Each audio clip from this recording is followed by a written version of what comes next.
From 1964 and number 55 in the Masters of Cinema series comes Onibaba. Now this is a movie that I've often looked at and been meaning to get around to for the longest while. It's Halloween season, so I decided let's stick on one of the horrors from Masters of Cinema.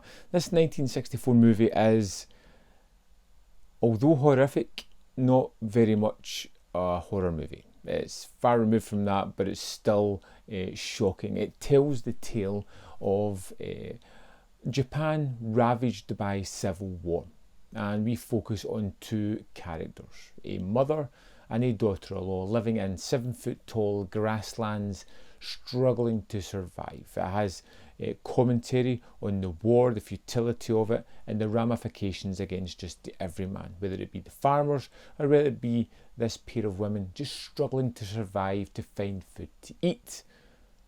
But this pair of women have found a novel way to survive in these harshest of times.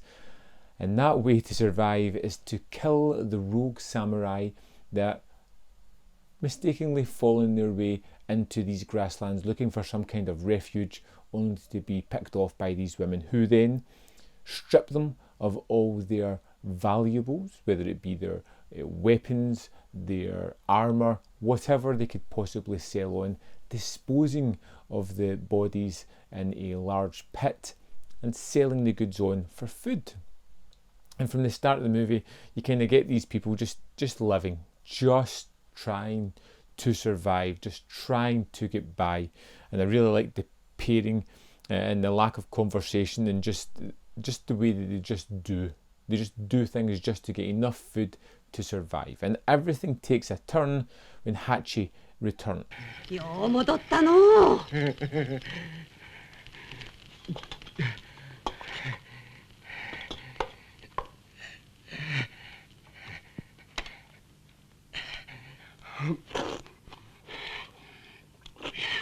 俺あの人はどうした Now this was the daughter-in-law's husband's friend, who both were pulled into this war at the same time, and he tells a tale of how his friend has died, kind of causing a lot of grief within the mother and the daughter-in-law. But of course this is a character who is very aware of the situation and is looking to take it to his advantage. You know, he has this young woman there who's very attractive. He's attracted to her. He is the male, so he has this kind of gravitas and self-importance about him. どうじゃわしんとこ遊びに来いや。え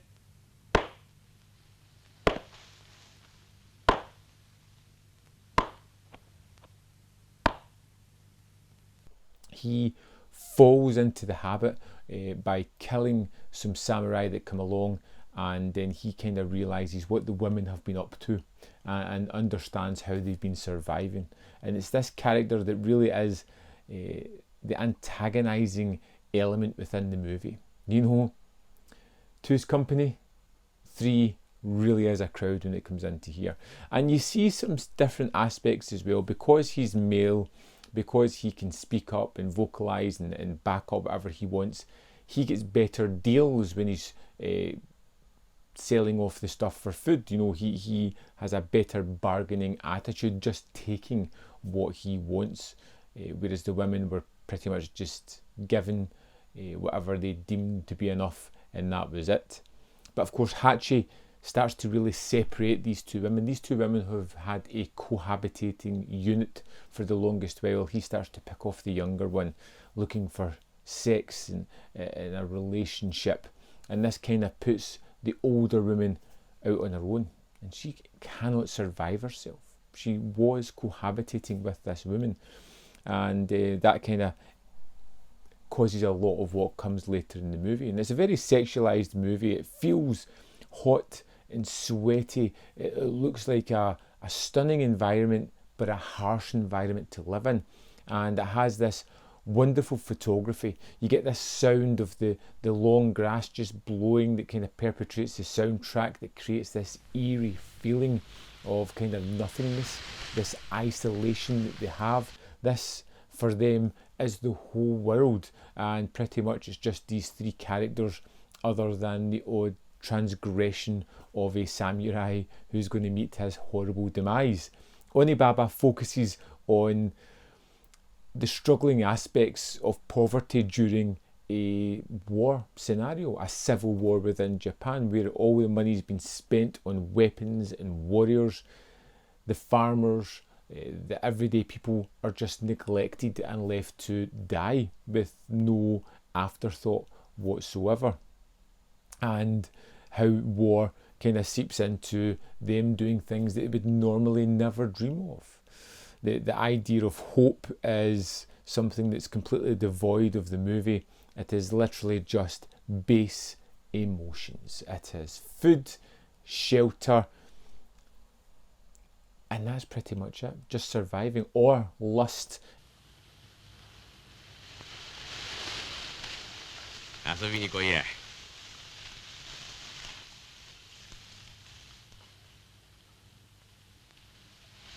今晩待っとるぞ。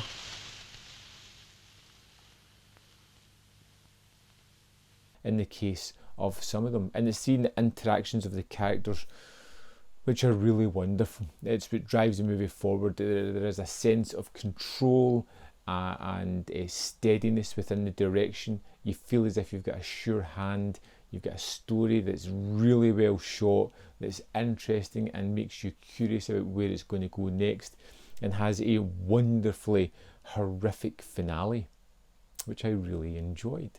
Onibaba was a real treat, visually stunning. The story was really captivating, kept my attention, made me curious about where it was going to go next. And again, yet again, another winner from the Masters of Cinema collection. Now, I know Onibaba's just had a US release on Criterion, so it feels like the perfect time to talk about the movie, but I'd love to know what you think about it, what you love, hate, whatever. Just let me know. Of course, I've got more videos up here that you can check out more of my content. And of course, if you just share this video, that's fantastic. You want to go the extra mile and join the membership program or Patreon to support me, that's amazing. Thanks so much for watching, and I'll see you next time.